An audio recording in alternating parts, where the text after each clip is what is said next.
Okay, welcome back everybody. Working on another Kawasaki. And you can see what it is, 750. What we're changing here on this is the rear CV. You can kind of see I got this one down here. Over here. Now I'm working to do this one. There you go. So we're working to do this one here. We got the bolts off of there. Got them into here.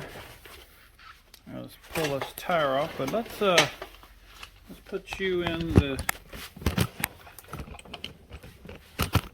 holder here, so you can see what's going on a lot better. There, let's pull the tire off. Set it over to the side there. There we go. First of all, I got a branch on there, right? Okay, now you need to pull this off of here. Sometimes you can just grab it and pull it off. There it goes. You can use a screwdriver. Then let's pull this cotter key out.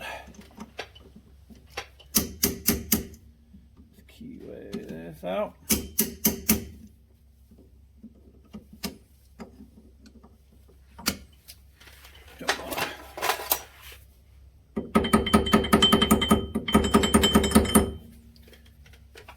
Yeah.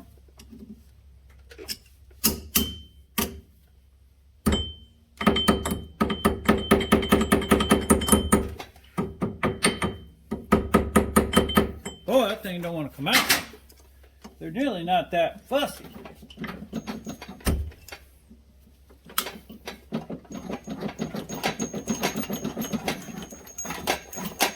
Well, let's do this. Vice grips on her. Make it tight. There it comes. That worked. Vice grips on it. That worked. All right, we're going to need number 14. And if you come over to this side, you see that the nuts are on this side. See, it pops right off. Get this one down here.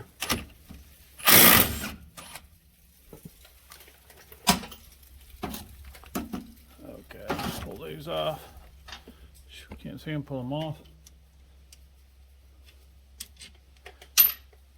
I need to set you over here so you can see everything that's going on.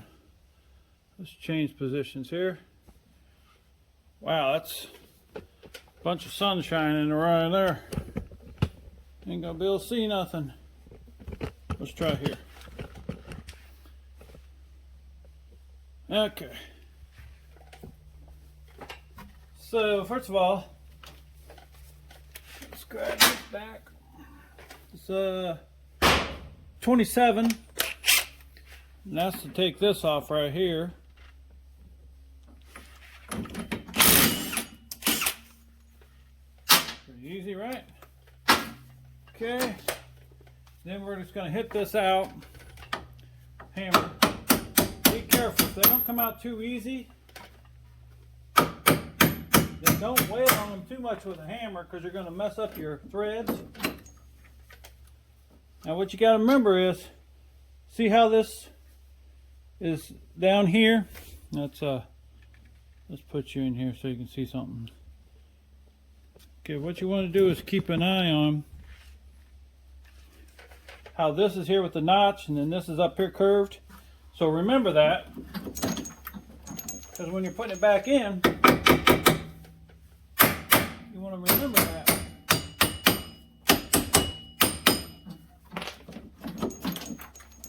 Most times these just come right out, but let's you can give it a little help.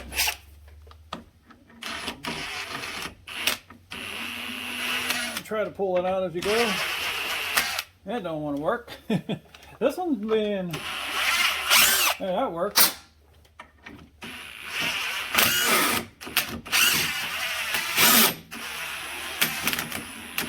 You gotta do this with gloves on. to do that. Okay, finally got her off of there. I should hit you guys. We got this pulled off. Let's go back here. Now that's what we got.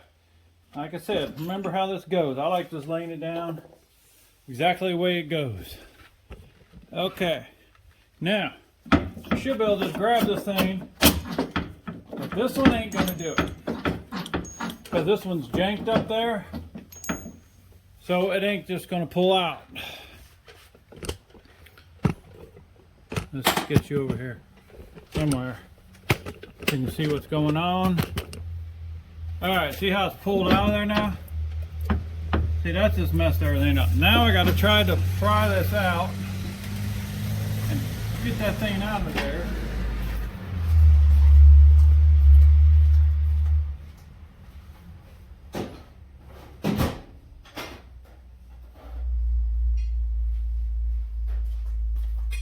Let's see. This is the one been a big pain. The other was a lot easier. Okay, I'm going to try this. Getting behind it. And hopefully can hit it out. Separate it back here.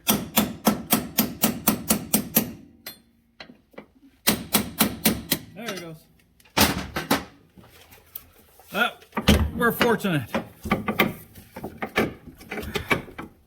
That thing just pulled out of there. It's not supposed to. See the ring right here? That ring? That greasy ring? That's supposed to be in there. So we're going to try to put that back together. Alright. Alright, here's a new one. Let's go just put her in there.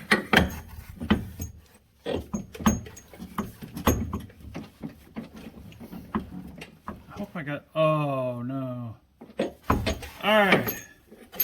When you're doing these, there's two different sizes. And I got the wrong one in. This is the wrong side. I did the other one. So, you get to come with me. And I'm going back over where I come from. And take this pig back out. Because that's, I was wondering, it was really strange that this wheel just spun. That's because I'll show you too. Let me let's buzz this out of here.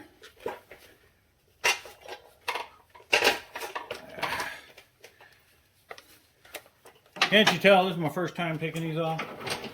Okay, we're going to take this tire off. Everybody knows how to take a tire off. 4 bolts.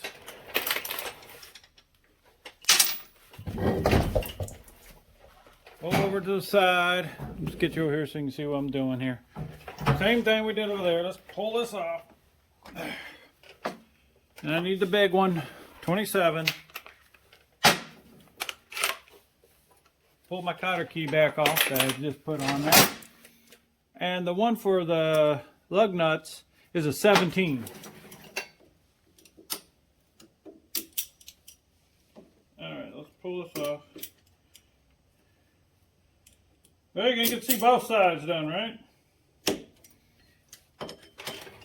Like I said, this is my first time doing these. Okay, pull that off. Pull this off again. That is over there.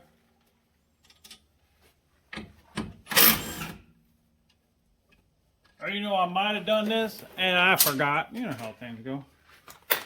I can't remember right off the bat.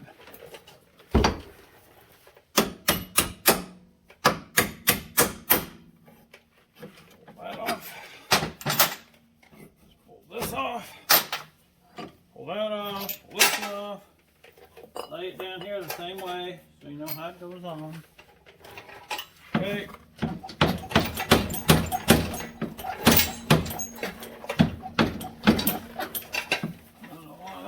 There it is. Okay, let me show you. Now you see how long that shaft is, how short this one is. See that? This is supposed to go on the driver's side. The long one goes on the driver's side. So you got to know that they're not all the same. And like if you're ordering them, make sure you order if you're just going to get one. Now I got the whole, because it's darn near about, I had to replace 2. And I tell you, it's darn near as cheap just to buy all, whoops, there, put her in there, and then I just picked it up, hit that to get it in there. But it's just as cheap most of the time to buy all 4. You can find them there, all 4, just about as cheap. Maybe it's going to cost you just about a few bucks more. You might as well replace them all, because as I look at these, as I take them off, they all were cracked. They all, because you got to think of them. They're all, generally they're all the same age on these machines. So it's like once you're at it, a few bucks more, just replace them. Save yourself the headache. Okay, where's that there? Just replace all 4. Once they start, then you can just go right around. Then you'll be good to go for another, well, let's see, this is 08, 20, this is like, oh my, you know, as long as these last around. You know, 15 years. You know, you probably wouldn't even have the thing after 15 years. But at least you know you got good, because once you get out there, and sometimes you get four-wheeling around, and it don't take much for when they're rotten like that, or you know they're getting dry rotted, for them to just start cracking. That's what happened with these. I don't know how long this thing was sitting, but they were not cracked. None of these boots were cracked until I took it out for a ride.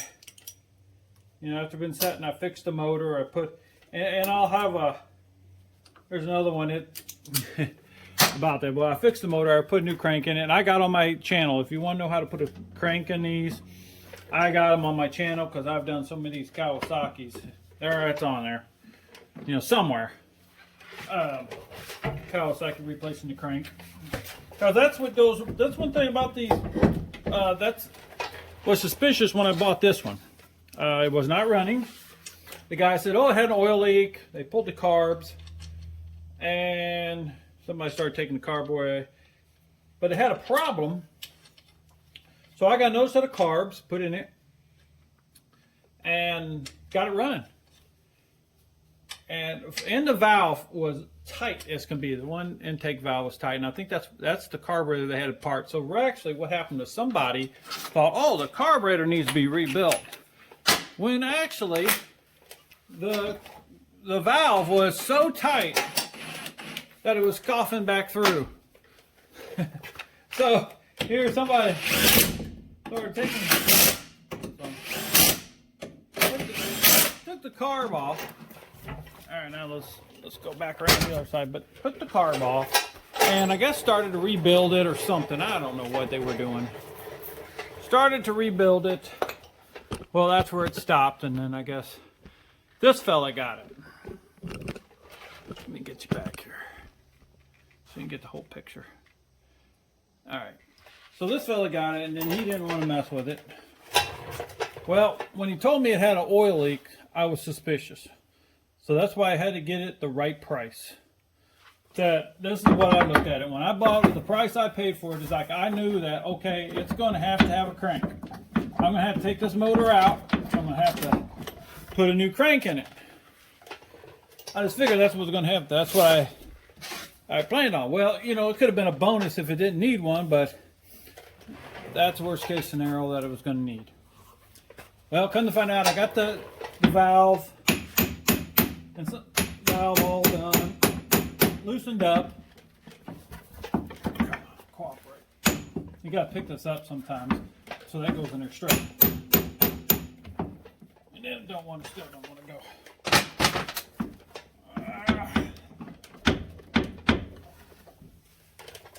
Gotta get my cylinder. Well, so then I'll just go ahead and scrap it. I got my, let me get my big hammer. What do I do with my big hammer?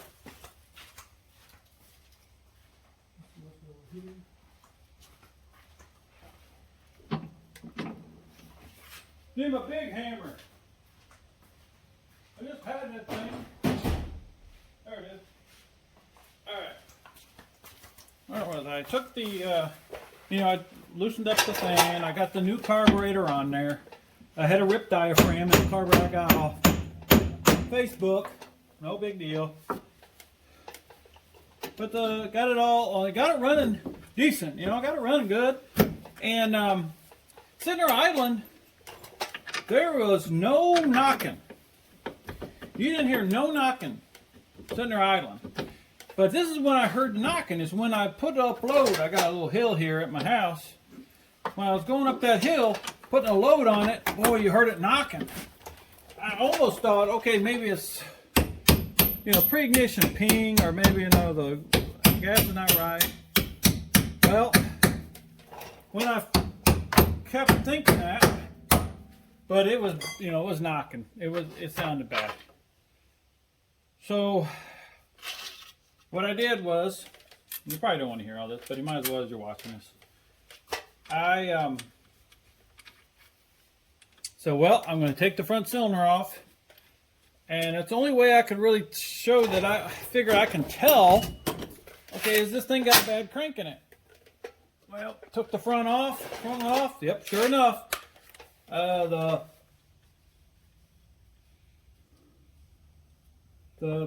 front cylinder, bad crank. The front cylinder had the bad one. So, tear it all apart and do it. Until now, I got it all back together. I got it out, running it around, and then this boot, I looked underneath, the boot was just trashed. I'm like, oh man. And then I was looking at it. I was just sitting there and just kind of looked over at it, and then noticed that there was no front axle on the driver's side. Zero, no axle, just the thing that's stuck in there before you can have the wheel. I'm like, oh my goodness. So you never know when you get these setups. So, and then this back one had a boot, and the rest are cracked, so I say, bought all four. So I just, around 200 and something bucks. Bought all four. That's the way to go. That's why, if you're going to do your CVs, and if you can afford it, man, just do all four, because I know the way I look at these boots, all the boots on it, all the other boots, and they're just, here, I can tell you, I'll show you here. Look at this. See how junky that boot is? Yeah, that's where they're all junky like that. Okay, so the boots are no good. They're old, dry rotted. So, save you the hassle of yourself. Let's get them all done. So we'll put this bail back on, and we should have it here. And that's it. That's putting the axle, the two rear axles, on this Kawasaki Teryx 750. So I hope this helps somebody, and we'll see what next I have. We'll put it on here. Somebody can help. As you can see, that longer shaft, one goes over there, there. So these are not the same. Sometimes they're on the same. They make them the same, but these are not. So just know that if you're changing out the back ones, to make sure you get the right one. So thanks for watching, everybody. Hey, come along with me. I'm trying to put more and more on. I'm slow about it, but here and there, I find something that really is good, I'll put it on here. Thanks for watching. Take care. Have a good day.